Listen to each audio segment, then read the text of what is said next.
Master. দাদু, আজকে তোমাকে পেয়েছি। কেন দাদু ভাই, সমস্যা কি হলো বলো? আজকে আমাদেরকে ভালো ভালো গল্প বলতে হবে। তাহলে বসো, দাঁড়িয়ে দাঁড়িয়ে তো আর গল্প বলা যায় না।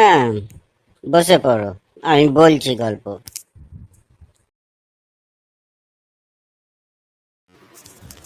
শোনো, তাহলে শোনো, আজকে তোমাদেরকে শোনাবো বীরবলের কাহিনী। ভারতবর্ষের সম্রাট ছিলেন তখন আকবর, আর আকবরের সবাই ছিলেন রসিক বীরবল, ঠিক গোপাল ভাঁড়ের মতন। যেমন রসিক তেমনি তার বুদ্ধি। একদিন প্রজারা বহু দূর থেকে এসেছেন, তাদের অভাবের কথা সম্রাটকে জানাবেন, কিন্তু প্রহরী কিছুতেই তাদের ভেতরে ঢুকতে দেবে না। প্রহরী প্রজাদের কাছ থেকে টাকা চাইল। টাকা দিলে তবেই সম্রাটের সঙ্গে দেখা করার জন্য ভেতরে যেতে দেবে। প্রজারা পড়ল মহা মুশকিলে। তারা তখন বীরবলের কাছে গিয়ে সব কথা বলল। বীরবল শুনে বলল, ঠিক আছে, এর ব্যবস্থা আমি করছি। বীরবল এক গায়কের ছদ্মবেশে দুর্গের দ্বারে উপস্থিত হলো। প্রহরীরা তাকে বাধা দিল, বলল ভেতরে প্রবেশ করতে গেলে টাকা দিতে হবে। তখন বীরবল বলল, দেখো, আমার কাছে এখন টাকা নেই, তবে কথা দিচ্ছি, সম্রাটকে গান শুনিয়ে খুশি করে যে মুদ্রা পাবো তার অর্ধেক আমি তোমাদের দেব, কথা দিলাম। প্রহরীরা রাজি হয়ে গায়ককে মানে বীরবলকে ভেতরে প্রবেশের অনুমতি দিল। বীরবল ভিতরে সম্রাটের সভায় গান শুনিয়ে সম্রাট আকবরকে মুগ্ধ করল। তখন সম্রাট বললেন, বলো, তুমি আমার কাছ থেকে কি উপহার চাও? তুমি যা চাইবে আমি তাই দেব। তখন বীরবল বলল, জাহাপনা, আমাকে 100 ঘা চাবুক মারার হুকুম দেন। সম্রাট তো অবাক। তিনি বললেন, এটা তো শাস্তি হয়ে গেল। বীরবল বললেন, জাহাপনা, 100 ঘা চাবুকের অর্ধেক অর্থাৎ 50 ঘা চাবুক আমার ভাগিদারদের দিতে হবে।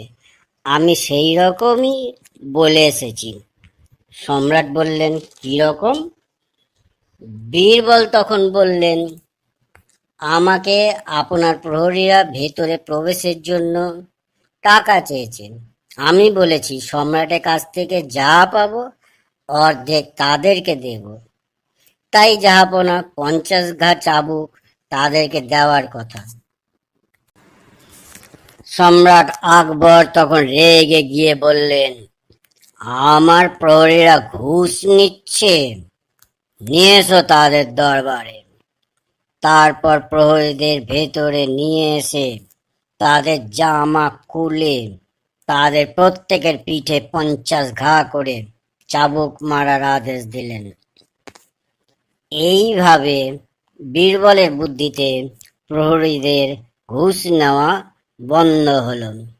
তাহলে ঘুষ নিলে একদিন না একদিন ধরা পড়তেই হবে। ও দাদু, দারুণ গল্পটা হয়েছে, দারুণ। দাদু, আরো একটা গল্প বলো। তবে শোনো, একবার সম্রাট প্রচার করতে বললেন, তার সাম্রাজ্যে যত কুড়ে লোক আছে তারা যেন সম্রাটের ধর্মাশ্রয় নেয়। সম্রাট তাদের ভরণ পোষণের ভার নেবে। এই কথা শুনে দলে দলে লোক এসে ধর্মশালায় আশ্রয় নিতে থাকলো। ধর্মশালায় আর লোক থাকার মতন আর জায়গা হচ্ছে না। জায়গা আরো চাই। দলে দলে খালি লোক এসেই যাচ্ছে। আরামে থাকা খাওয়া কোনো কাজ করতে হবে না। ধর্মশালায় ভিড় বেড়েই চলল। সম্রাট পড়লেন মহা মুশকিলে। তার রাজ্যে এত কুড়ে লোক আছে। তিনি বীরবলকে বললেন, এর কি উপায় আছে? বীরবল বললেন, জাহাঁপনা, চিন্তা করবেন না, আমি আসল কুড়ে যারা তাদের শনাক্ত করে দেব। এরপর বীরবল ধর্মশালায় আগুন ধরিয়ে দিলেন। আর এবার তার লোকেরা ধর্মশালায় আগুন ধরিয়ে দিল। আগুন লাগানোতে ধর্মশালা জ্বলতে থাকলো। সেই আগুনের তাপ সহ্য করতে না পেরে সব লোক ধর্মশালার বাইরে বেরিয়ে এলো। কিন্তু বের হলো না দুইজন লোক। তারা পাশাপাশি খাটে শুয়েছিল। আগুনের তাপ একজনের পিঠে এসে পড়ছিল। পিঠ পুড়ে যাওয়ার উপক্রম হলো। সে তখন অপরজনকে বলছে, পি পু, মানে পিঠ পুড়ছে। তখন অপরজন উত্তরে বলল, ফি সু, মানে ফিরে শো। তারা এতটাই কুড়ে যে পুরো কথাটাও তারা বলে না। তখন বীরবল সম্রাটকে বললেন, জাহাপনা, এই দুজনই হচ্ছে সত্যিকারের কুড়ে লোক। তখন সম্রাট আকবর বীরবলের ভূয়সী প্রশংসা করলেন। দাদু, আর একটা গল্প বলো। এইবারই একবার শেষ, আর তোমাকে গল্প বলতে হবে না, এইটাই লাস্ট গল্প। হ্যাঁ হ্যাঁ, ঠিক ঠিক, এইটাই লাস্ট গল্প। তোমরা খুব মজা পেয়েছো দেখছি।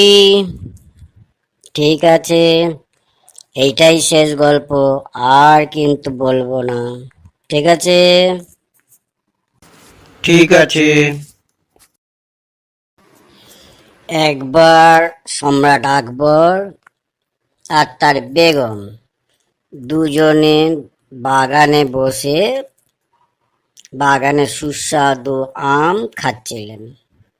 এবার সম্রাট আকবর কি করছেন? তিনি আমগুলো খাচ্ছেন আর আটিগুলো বেগমের দিকে ফেলে দিচ্ছেন। হ্যাঁ, নিজের কাছে আমের আটিগুলো রাখছেন না।